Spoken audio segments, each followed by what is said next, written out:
y lo escuchamos con atención. Un fuerte aplauso para él, para escuchar la proclama de un solo Uruguay.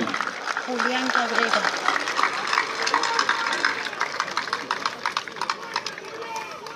Buenas tardes.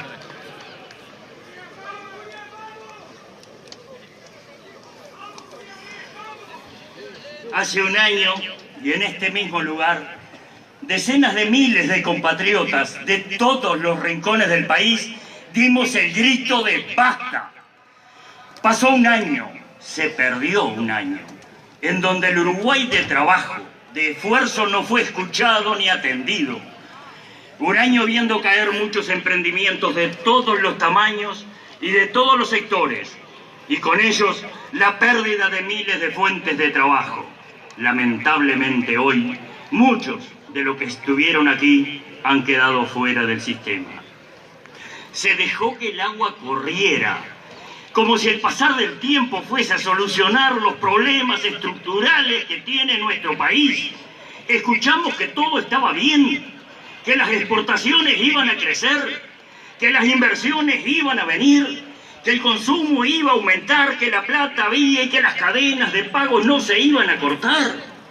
Sabemos que la realidad no es esa, y en gran parte la negación a reconocerla quizás sea por mantener la prioridad en no perder votos.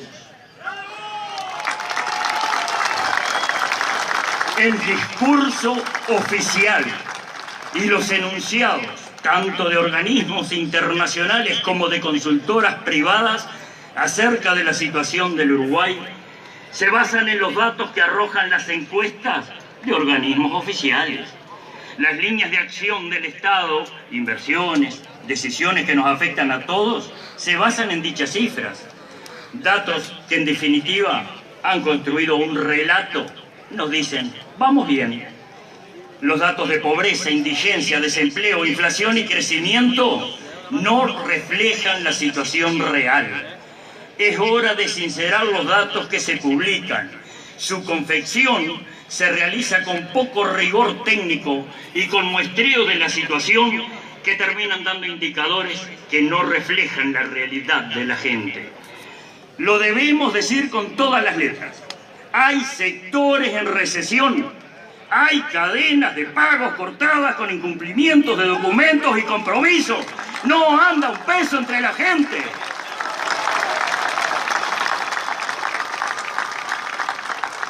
Por supuesto, a diferencia del 2002, se ha protegido in extremis al sector financiero, donde ahí efectivamente no se ha cortado la cadena de pagos, como dicen los jerarcas. ¿Será que la frase "estamos blindados" hace referencia solo a este sector? Pero no vivimos dentro de un banco, vivimos en la realidad de la calle, aunque se pretenda disimular la realidad con el dato del BPS acerca de nuevas empresas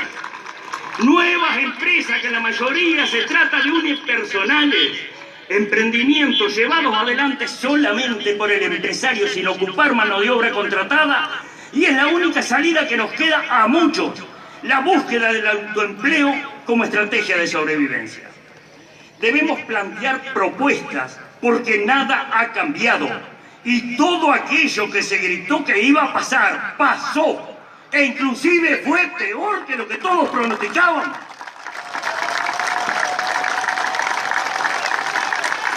Se perdieron miles de proyectos familiares y se fueron de nuestro país miles de jóvenes porque no ven un futuro en su tierra.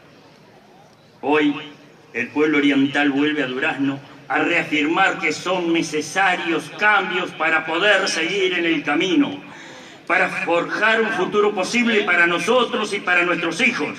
Hoy venimos a decir claramente cuáles son esos cambios que necesitamos. Es nuestra obligación como ciudadanos plantear el país que queremos, el país que nos merecemos. Necesitamos políticas que apoyen a la producción y al productor nacional por sobre los agronegocios, que fomente la industria nacional a la par del fomento de la inversión extranjera, que proteja la libertad de todos los uruguayos por sobre los intereses de grupos de poder y que se distribuyan los recursos en todo el territorio nacional de forma más equilibrada.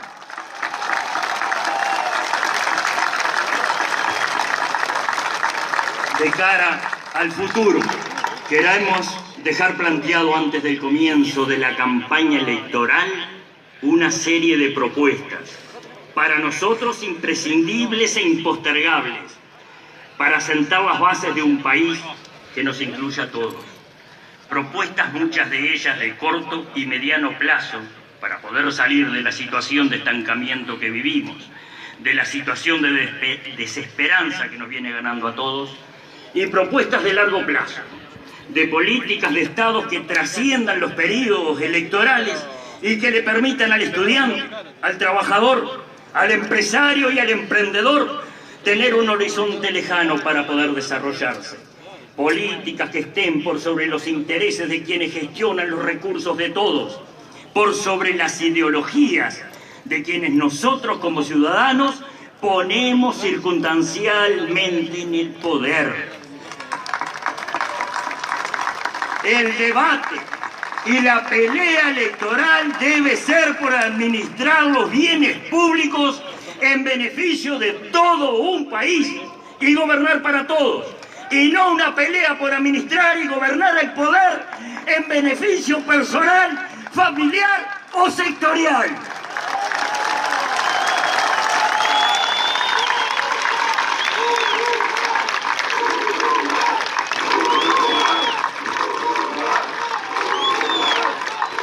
Mucho hemos hablado durante este año de las medidas urgentes, imprescindibles para la subsistencia, y nuevamente las ponemos arriba de la mesa hoy para que sean considerados por todos los partidos y todos los candidatos, aquellos que gobiernan y por los que comienzan la campaña electoral en pocos días.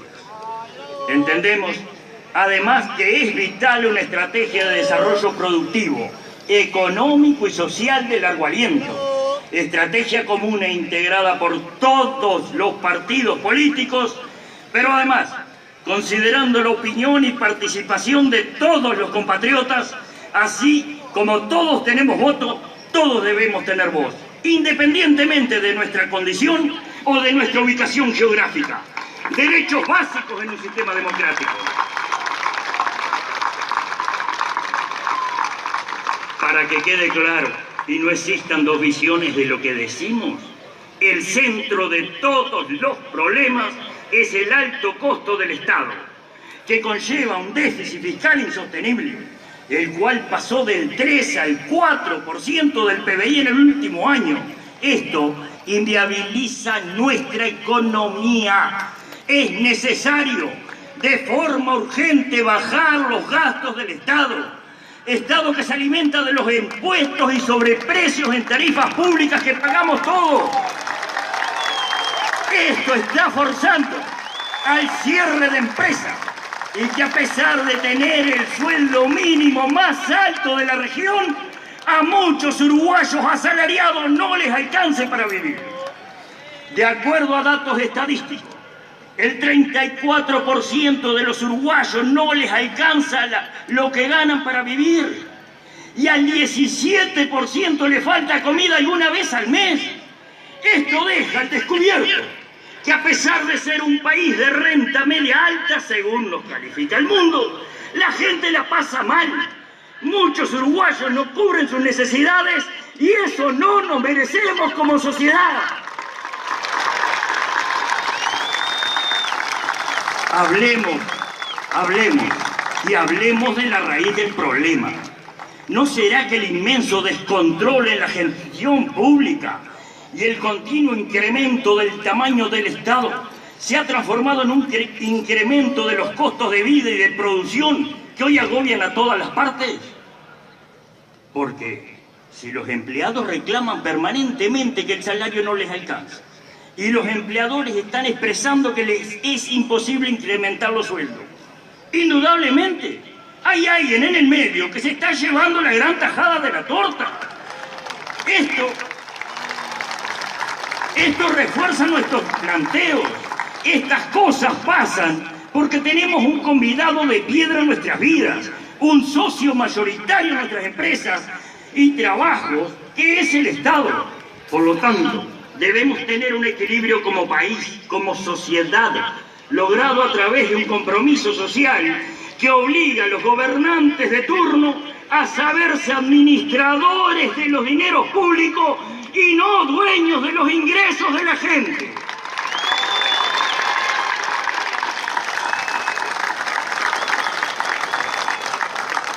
Para lograr estos equilibrios, se hace imprescindible contar con una regla fiscal que no permita gastar más de lo que se recauda.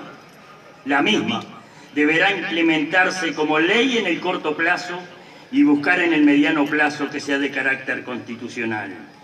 Dicha regla fiscal, además, debe plantear que se puede exceder el gasto con la anuencia de mayorías especiales del 75% del Parlamento y que solo sea por caso de extrema gravedad o necesidad.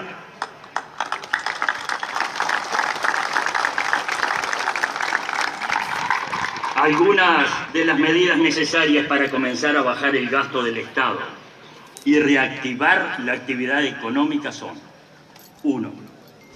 Realizar un presupuesto para el próximo quinquenio que sea sin incrementar los gastos y profundizar en la redistribución del presupuesto entre áreas prioritarias.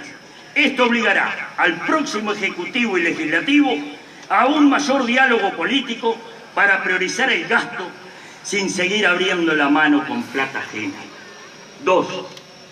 Reducir los cargos políticos y directorios de todas las empresas y entes públicos a 3 personas, respetando obligatoriamente la representación de la oposición en los mismos. 3.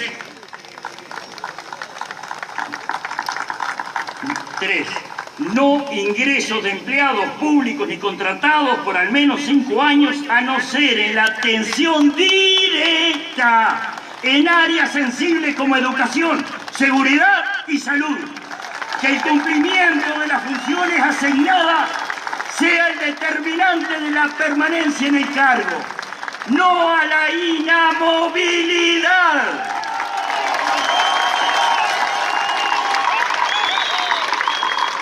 4. Eliminar o unificar dependencias del Estado que han quedado obsoletas o sin función. El caso más claro es el del ente estatal Pluna, el cual sigue existiendo y nadie sabe para qué.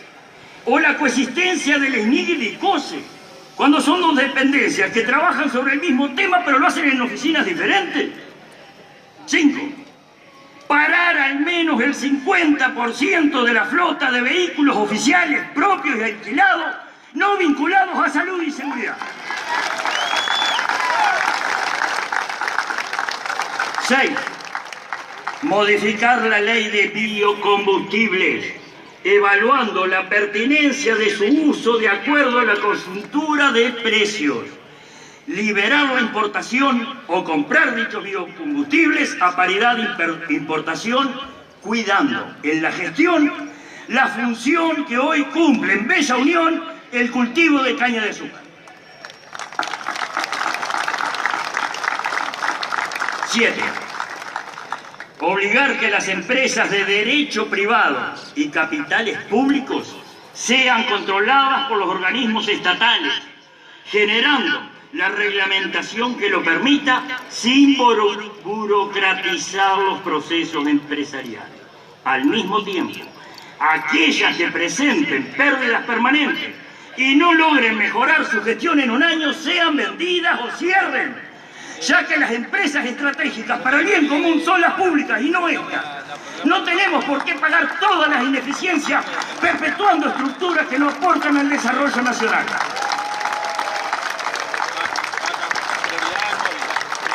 8.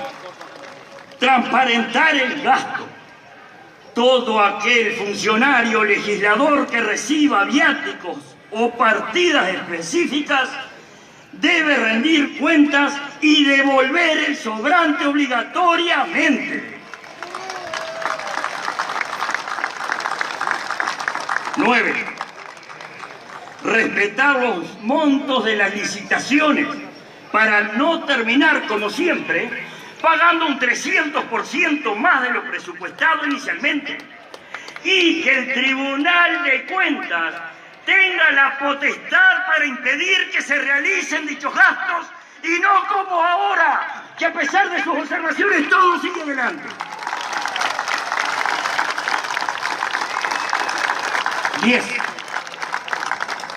Revisar el 100% de los servicios contratados por el Estado y asegurar que los montos sean acordes a los valores de mercados y publicarlos.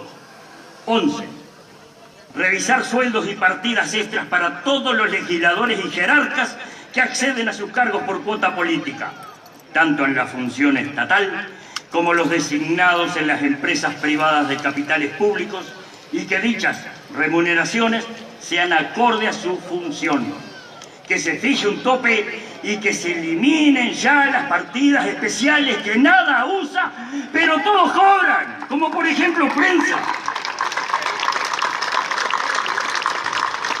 Por último, el punto 12, terminar con los privilegios de los legisladores al cese de sus funciones.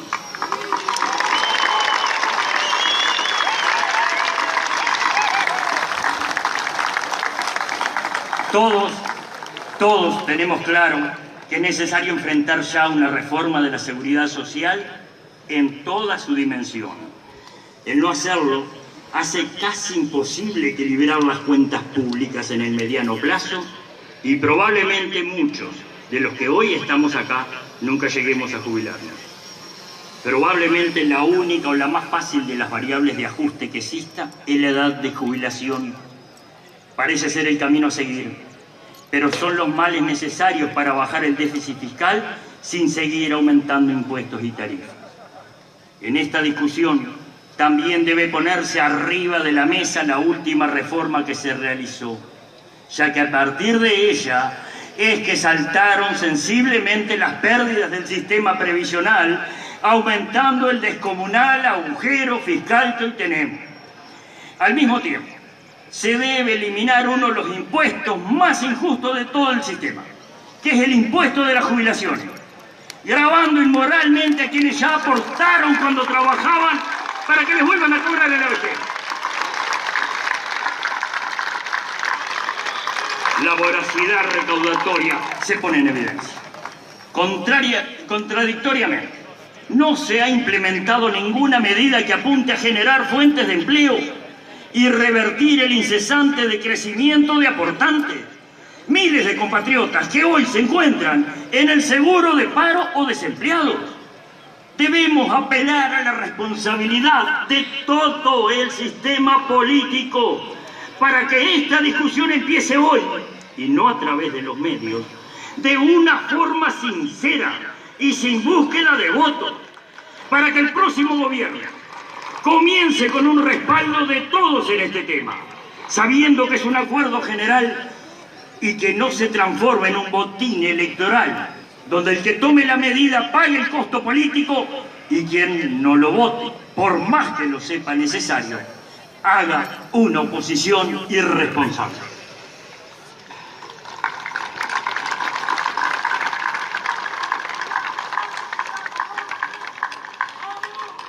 Para definir las políticas de largo plazo, es imprescindible que se reconozca qué país somos, en qué se basa nuestra actividad económica y social. Somos un país agropecuario. Lo fuimos hasta ahora y lo seremos por bastante tiempo más.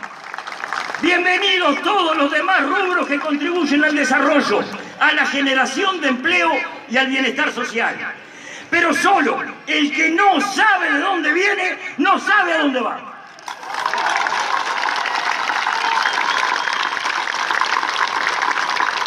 La regulación de la actividad debe ser consensuada entre quienes producen y quienes legislan y gobiernan. Estamos tapados de políticas de control que no aportan nada más que costos operativos y burocracia, e inviabilizan por estos motivos a muchas empresas del país.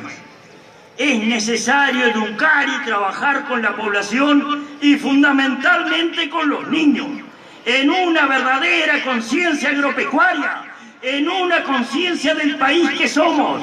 Pero para eso debemos corregir errores y horrores implementados desde un escritorio en una oficina pública de la ciudad vieja, distantes lógica y físicamente de la realidad.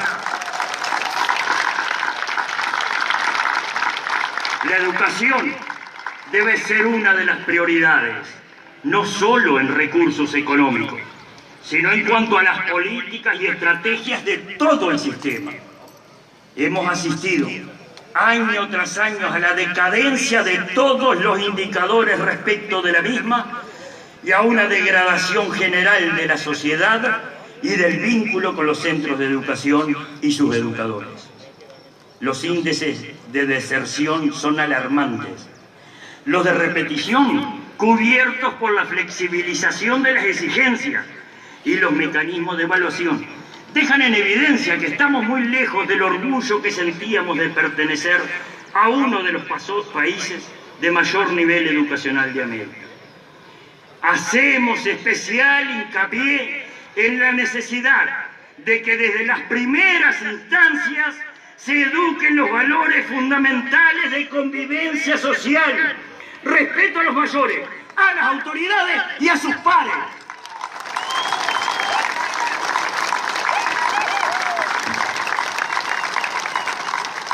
Educar la historia de nuestro país, el respeto a los símbolos patrios y el reconocimiento a que nos dieron todo para que podamos decir que hoy somos una nación libre y soberana. Educar, educar y educar. E inculcar la conciencia productiva, la cultura del trabajo y el cuidado medioambiental.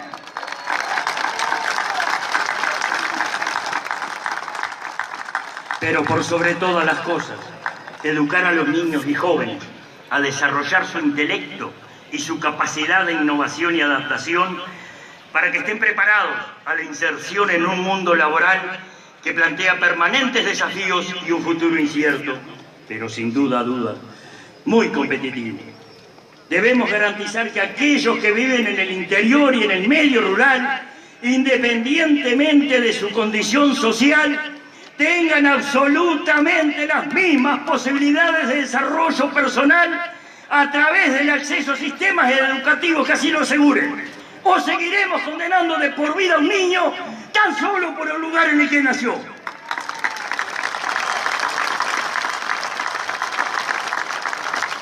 Necesitamos imperiosamente volver a tener una educación pública que sea el primer lugar de convivencia, de integración social real y efectiva, que retome sus características más importantes en cuanto a laicidad, gratuidad y obligatoriedad, que forme compatriotas comprometidos con el desarrollo social.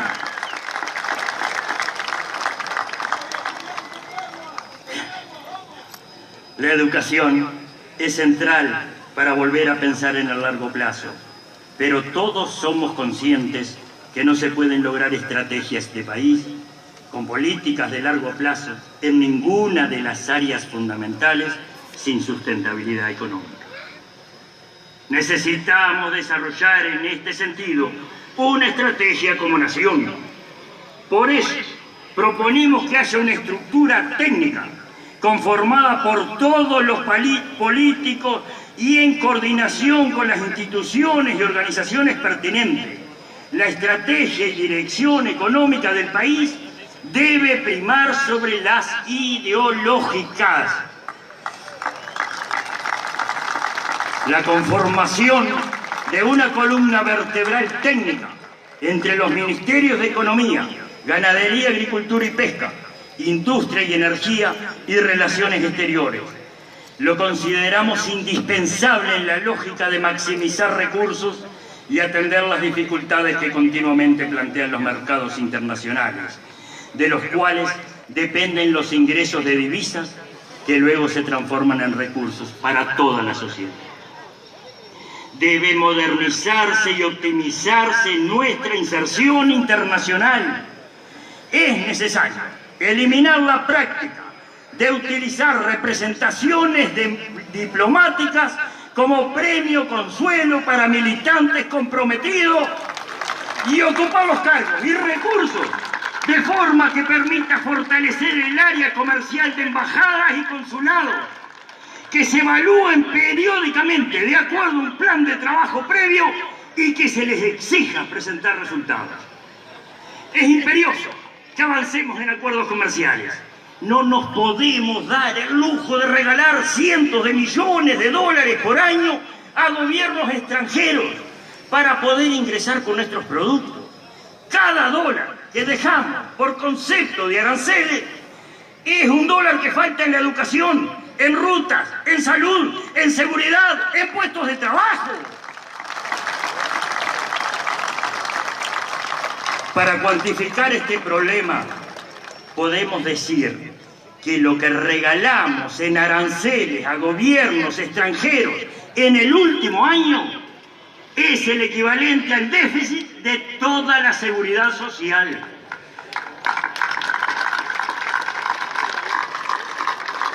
La competitividad en los mercados debe ser considerada y replanteada continuamente. El hecho de que exportemos en promedio 3 veces más de lo que el consumo interno demanda no debe ser ignorado. Dicha competitividad no debe quedar al azar. La viabilidad de las empresas, la generación de puestos de trabajo y la estabilidad de los mismos fundamentalmente depende de lo que hagamos internamente.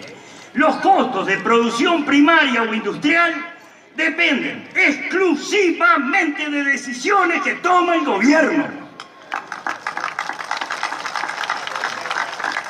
Este año dejó más que claro que la pérdida de competitividad no le pega solo al agro y a la industria de exportación. También le pega, y vaya que le pegó muy duro, al turismo.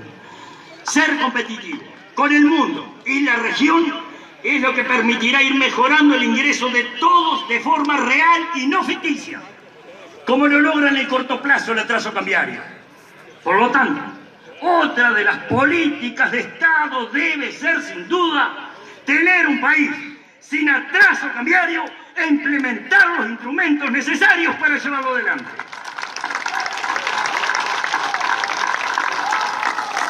Una de las primeras herramientas para esto es el dejar de emitir letras de regulación monetaria, bonos de deuda, que obligatoriamente planchan el dólar por la inundación de esta moneda a través de la emisión. La dicotomía no es dólar alto, sueldos bajos, no. La dicotomía para un país de nuestra característica es dólar bajo, destrucción del sistema productivo, como ya lo hemos sufrido en el país en varias etapas de la historia.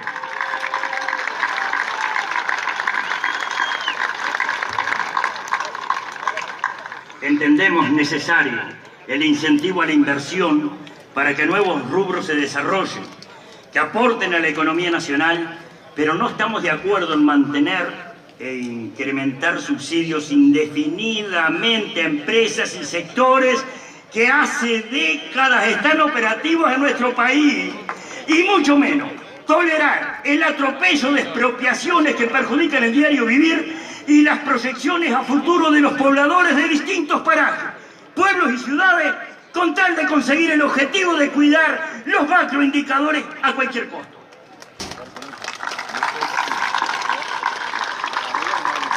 Que quede claro, porque mucho se ha hablado del tema en este año. Sí a la inversión. Sí a la inversión extranjera. Sí a la innovación, pero no a cualquier precio. Como dijo el prócer, pobre de aquellos que van a buscar ayuda al extranjero para solucionar los problemas domésticos. Traerán sobre sí la condena de las generaciones venideras.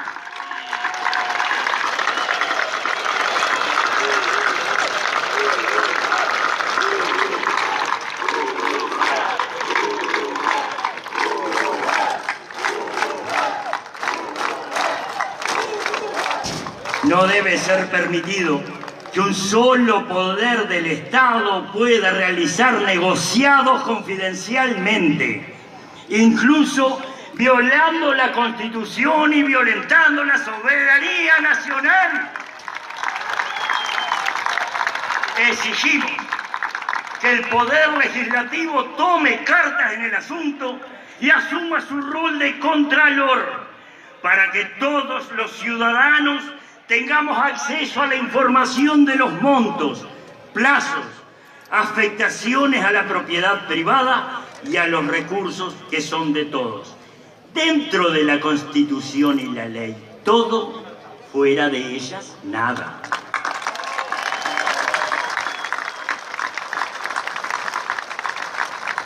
Y en este aspecto, creemos absolutamente necesaria la garantía estatal de que los derechos sean respetados. Que se respete el derecho a huelga, pero de ninguna manera que esto implique la violación del derecho a la libre opción del trabajador que no acate la iniciativa sindical y decida asistir a cumplir sus tareas. Que sea derogado el artículo 4 del decreto presidencial 165/06, que habilita el derecho a ocupación de los lugares de trabajo como extensión del derecho a la huelga, en una clara violación a la Constitución. Bregamos porque prime la sensatez de la misma manera que la firmeza a la hora de los reclamos, para que no paguen justos por pecadores y que la población no sea rehén de conflictos de terceros. Así como la educación hará ciudadanos libres en el pensamiento, y como la competitividad estructural hará que los uruguayos seamos más libres en elegir nuestro futuro laboral, nos debemos el fortalecimiento de la libertad individual como principio a defender por cualquier gobierno. No alcanza con poder caminar por la calle para ser libres. La libertad abarca muchos planos más de la vida de una persona y una sociedad. En este sentido, debemos defender la libertad de prensa. La ley actual regula de forma inquisitoria el accionar de los medios, con controles sobre sus contenidos e injerencias sobre los tiempos que utilizan para diferentes temas. Como dijo algún político, la mejor ley de prensa es la que no existe.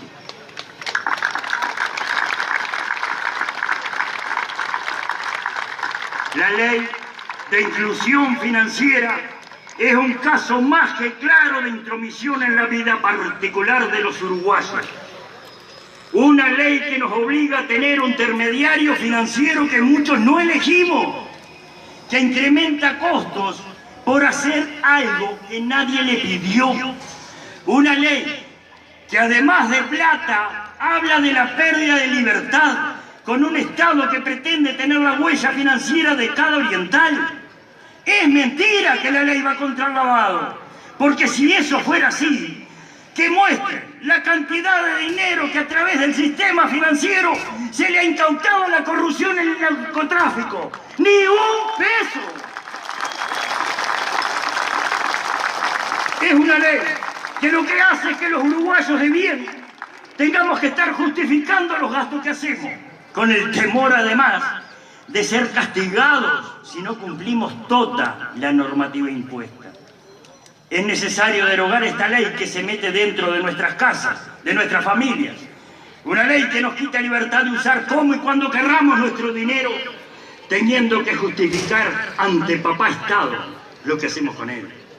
Hemos asistido en estos últimos años a una lógica de gobierno tal que se basa en la obligación y en la prohibición, todo apuntando a causar miedo a los ciudadanos de bien, con acciones estatales que si no se cumple al pie de la letra, llegan las amenazas y las acciones por parte de una infinidad de organismos.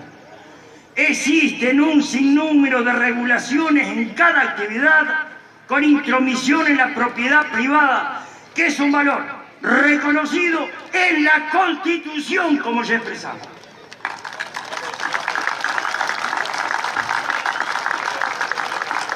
Podemos hablar del plan de uso de suelos, que además de llegar tarde, que de cuidado de suelo tiene poco y mucho de planificación y control de la producción.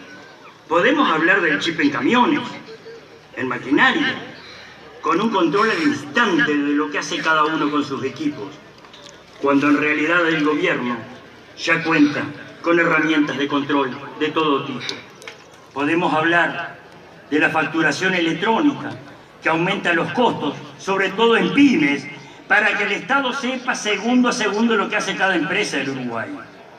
Podemos hablar de cientos de regulaciones que atentan contra la libertad individual, cada una con su justificación políticamente correcta, pero todas con un motivo en común: que el Estado sea un gran hermano y donde el show además lo pagamos nosotros.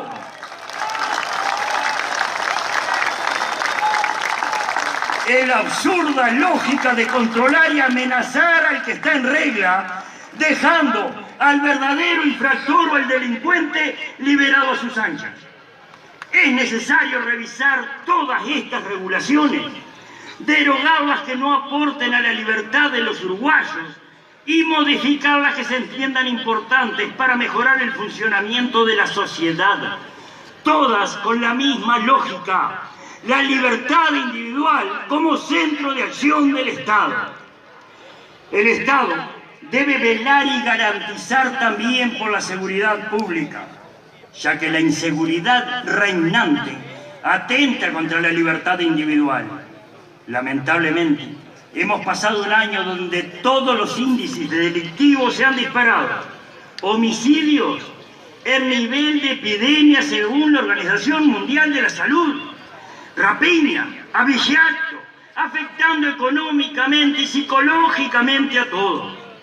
Es un derecho constitucional que tengamos la libertad de andar por las calles o en nuestras casas sin el temor permanente al robo, a la violación de nuestro espacio familiar, laboral, sintiendo de que no importa dónde estamos.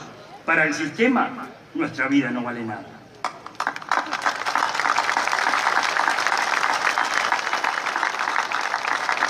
Tanto la sociedad como los partidos políticos debemos hacer un pacto social, poner en el centro de la escena nuevamente la convivencia en paz entre los uruguayos, con la protección de los individuos de bien como fin último.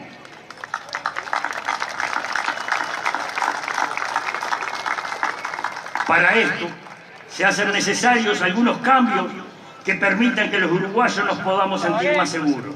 Acciones de corto y largo plazo. 1. Volver a la policía de cercanía en zonas urbanas y rurales.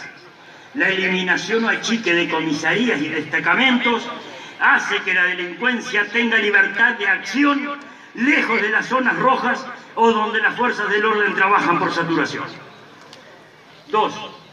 Darle garantía a las fuerzas del orden asegurando la presunción de inocencia ante su actuación y no que terminen, como en la actualidad, detenidos en averiguaciones antes que cualquier hecho que implica actuación policial.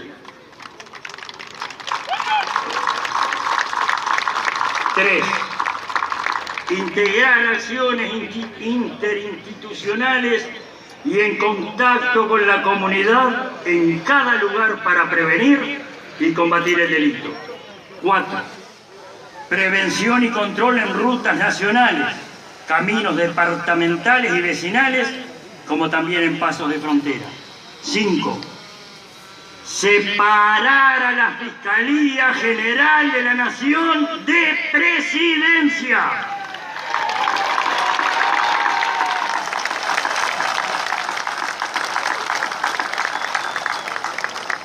Me repito, 5. Separar a la Fiscalía General de la Nación de Presidencia para asegurar la independencia de poderes del Estado, ya que en la actualidad es esa figura la que lleva adelante el proceso de acusación de los delincuentes, tanto de delitos comunes como de corrupción. 6. Las penas deben ser de acuerdo al delito y no por la voluntad del delincuente en confesar el hecho. En el caso de las penas alternativas, deben ser primero acordadas entre fiscales y jueces antes de plantearlo a la defensa de los delincuentes. Actualmente asistimos a acuerdos donde los robos se solucionan devolviendo lo robado, la violencia ciudadana limpiando una plaza, quedando de lado el hecho que el delito debe ser tratado como tal y no como un problema cualquiera entre vecinos.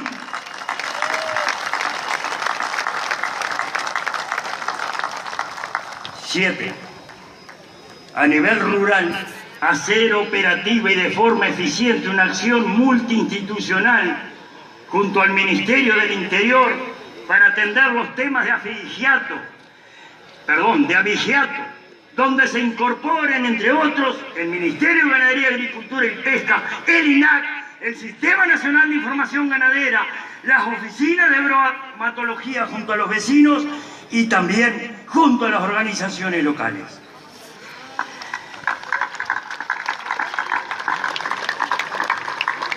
Ocho, realizar un nuevo código penal que modernice y actualice en cuanto a delitos y penas, pues el actual es obsoleto y lleno de parches. 9. Mejorar el funcionamiento del nuevo Código de Proceso Penal, el cual ha mostrado fallas y falencias importantes en este primer año. 10. Poner el foco y la intensidad de controles del Estado sobre las personas que actúan fuera de la ley. El delito también se combate favoreciendo la generación de empleos y a través de la educación, ambas con indicadores en caída libre en los últimos años. Para terminar con este flagelo que tanto afecta a toda la sociedad, es necesaria la acción conjunta y descentralizada. El desarrollo histórico del Uruguay evidencia en sus orígenes al puerto y sus zonas cercanas como foco de inversión del Estado. A lo largo de los años, este centralismo se ha ido incrementando, generando capaz que la disparidad histórica más grande del país y jamás atendida, como es la desigualdad entre los uruguayos que viven en la zona metropolitana y los que viven en el resto del país.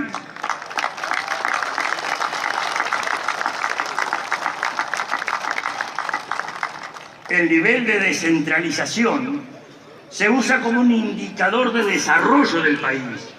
En este sentido, Uruguay se ubica siempre entre el primer y el segundo puesto de centralismo en la región. O sea que en esta materia somos los peores de la clase. Es necesario entender que una mayor y real descentralización aportará a un desarrollo más equilibrado del territorio y su gente. Y también es importante entender que descentralización no es lo mismo que desconcentración.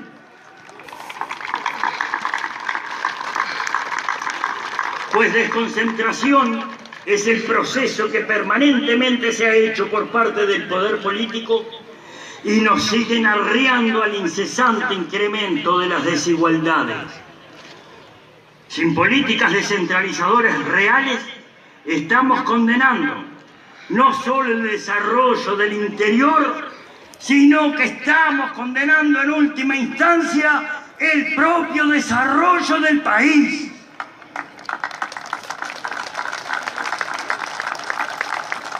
Descentralizar implica distribuir territorialmente los recursos, la toma de decisiones y la gestión.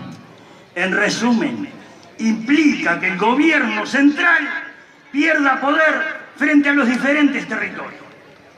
Ninguno de estos tres conceptos se ha desarrollado en Uruguay, generando permanentemente organismos y estructuras que desconcentran las ventanillas de entradas de trámites pero centralizan la toma de decisiones y la asignación de recursos.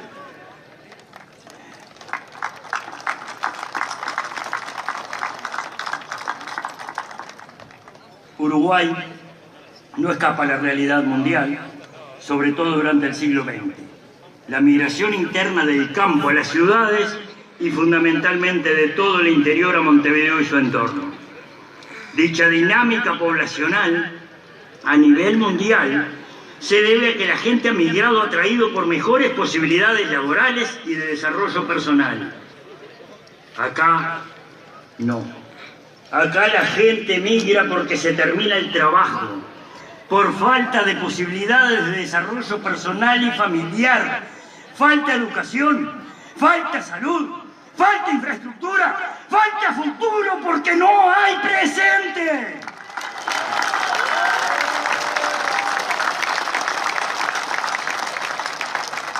Centralizar los recursos municipales en una oficina de presidencia de la República ha hecho perder autonomía a los gobiernos departamentales. Hoy, por ley, los únicos recursos que autónomamente pueden gestionar los municipios son los que reciben por legados o donaciones. Descentralizar no implica generar más cargos públicos, más burocracia, más cuota política. Necesitamos redistribuir lo que ya existe, incluso haciéndolo más eficiente y achicando el gasto estatal.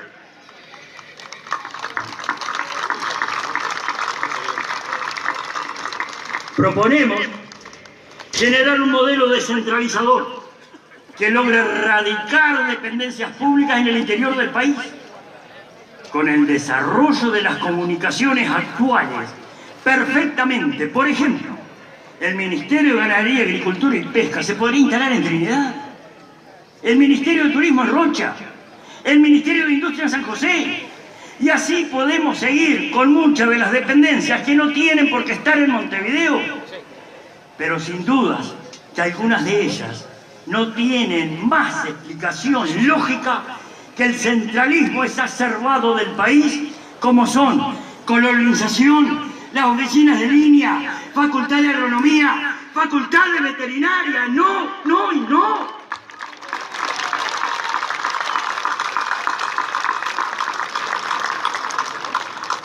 Al mismo tiempo, junto con la mayor autonomía de las intendencias en cuanto al manejo de sus propios recursos, es necesario trasladar fondos de los distintos ministerios para dar más injerencia local sobre las necesidades de los servicios centrales del Estado. Ejemplo claro de esto es lo que ocurre con la infraestructura en los centros educativos de salud, los cuales, cuando tienen algún problema que se solucionaría rápidamente con la intervención municipal, pero al tener que morir todo centralmente, cuando llega la plata para arreglar la gotera, en realidad hay que cambiar todo el techo.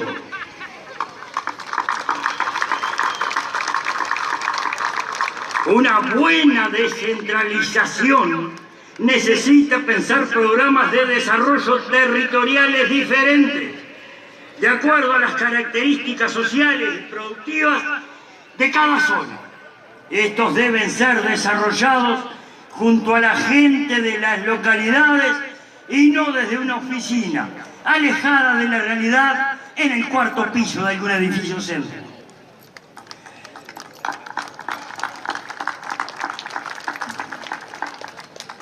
Estas son algunas de las medidas necesarias, no solo por mudar oficinas, sino para darle relevancia y movimiento comercial, cultural y social a zonas de nuestro país. Con cada reubicación de estas propuestas se le brinda oportunidades a la gente de diferentes localidades y departamentos, pero además se estarían redistribuyendo en el territorio los dineros que todos aportamos a un Estado que hoy gasta la mayor cantidad de plata, incluyendo los sueldos y las compras, en un solo punto geográfico del país.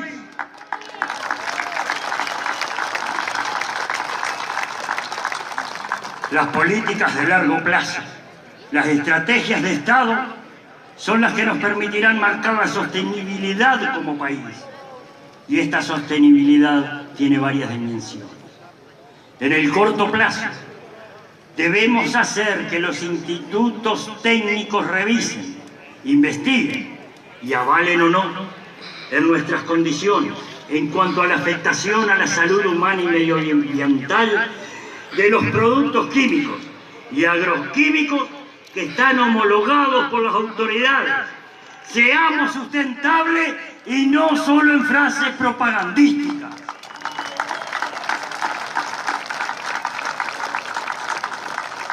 En el largo plazo y en lo que refiere a la producción, estas políticas deben estar definidas, refrendadas por investigación nacional que marque el rumbo. Hoy como país no tenemos claro qué pasará, por ejemplo, con los suelos forestales o agrícolas a largo plazo. Por lo tanto, no sabemos qué potencial productivo vamos a dejar a las próximas generaciones. En esto se debe incluir el estudio de los efectos sobre los suelos, los cursos de agua y las napas freáticas, de la producción que se está llevando adelante en el país con sus características actuales. Pero no perdamos de vista que los desechos de todo tipo y el uso permanente de productos químicos que se dan en las ciudades son los principales afectantes al aire, al suelo y al agua.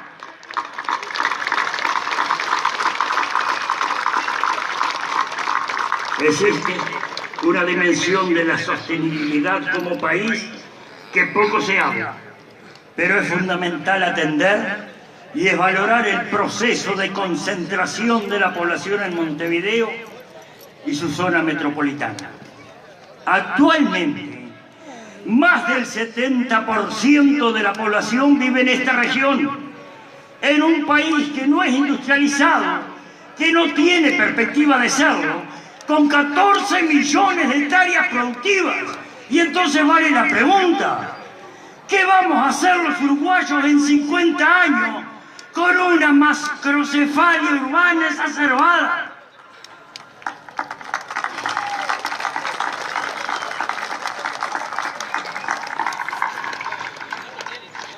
Los uruguayos necesitamos cambios en políticas y modelos históricos del país que han mostrado que cada tantos años debemos pasar por crisis económicas con el impacto que eso tiene en lo social, familiar y personal. Es hora de mirar más lejos estos planteos. Estas propuestas son un resumen de lo que nosotros entendemos necesario para generar cambios de fondo. Hoy hemos hablado del rol del Estado en la sociedad, de las libertades, la educación, la seguridad, la descentralización en claves de desarrollo. Necesitamos un sistema político comprometido con estos principios que no buscan más que tener un país con oportunidades y libertades aseguradas. Esperamos que estas propuestas planteadas hoy, 23 de enero del 2019, y aquí, en este acto, sean parte del eje de discusión en la próxima campaña electoral. Esperamos que la voz de miles y miles de compatriotas sea escuchada y entendida. Pregamos porque se presenten propuestas claras y realizables, pero por sobre todas las cosas, que las mismas partan desde la honradez y la sensatez.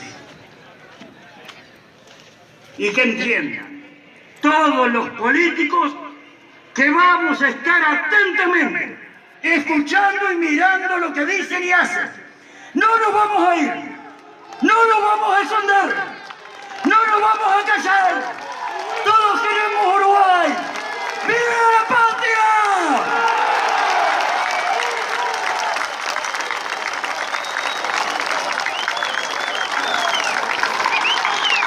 Muy bien, ahí pasó la proclama tan esperada que habló sobre diversos temas, diversa preocupación que atraviesa el país y proponiendo algunas soluciones al respecto. Así que bueno, se están dando los abrazos ahí junto a las autoridades de la gente de Un Solo Uruguay y bueno, de esta forma se termina el acto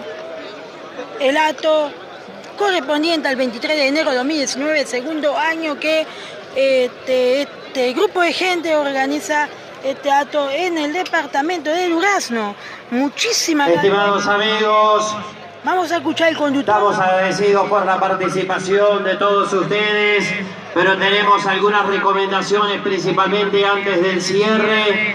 Esperemos que el predio quede en las mismas condiciones que en las que estaba cuando llegamos todos nosotros. Por lo tanto, le pedimos la responsabilidad a todos y cada uno de ustedes a que cada uno levante las botellas, los papeles, lo que quedó en el piso después de esta jornada. Muchas gracias a todos. Muchas gracias a todos por la colaboración. Me están diciendo que encontraron unos lentes ahí. ¿Unos lentes? Muy bien, de esta manera nos despedimos. Muchas gracias. Antes de despedirnos de este acto, vamos a compartir dos comunicados. Se extravió en alguna parte del predio, no nos especifican bien en dónde, un Samsung de color negro que le pertenece a Adriana. Así que alguien, si sabe de este celular Samsung de color negro, se puede acercar aquí al escenario. Y hay alguien que no se va a ir si no pasa por acá, porque tenemos la llave de su camioneta de marca Mitsubishi, que la perdió alguien por ahí y está acá en el escenario. Así que el que perdió la llave de una camioneta Mitsubishi está acá en el escenario. Va a tener que pasar por acá, así que les agradecemos a todos por la colaboración. Reiteramos, volver con tranquilidad, con paciencia, con la mesura del caso a cada uno de los lugares de donde llegaron. El agradecimiento a todos por compartir y en nuestro caso el agradecimiento particular a la organización por confiar en nuestro trabajo en la jornada de hoy. Han sido ustedes muy amables, muchísimas gracias. Muy bien, ahora sí, tras la locución de Pablo Parodi, bueno, en el cierre con a Don José, para cantarlos entre todos mientras nos vamos. Bueno, yo me despido, gente, vamos arriba con todo. Y bueno, tenemos todos los materiales en el Facebook de Matías Gelbensu, Matías Amalio Gelbensu Marcel, Matías Comunicaciones Uruguay en Facebook y en YouTube estamos en Matías Comunicaciones Uruguay. Un abrazo gigante, vamos arriba con todo.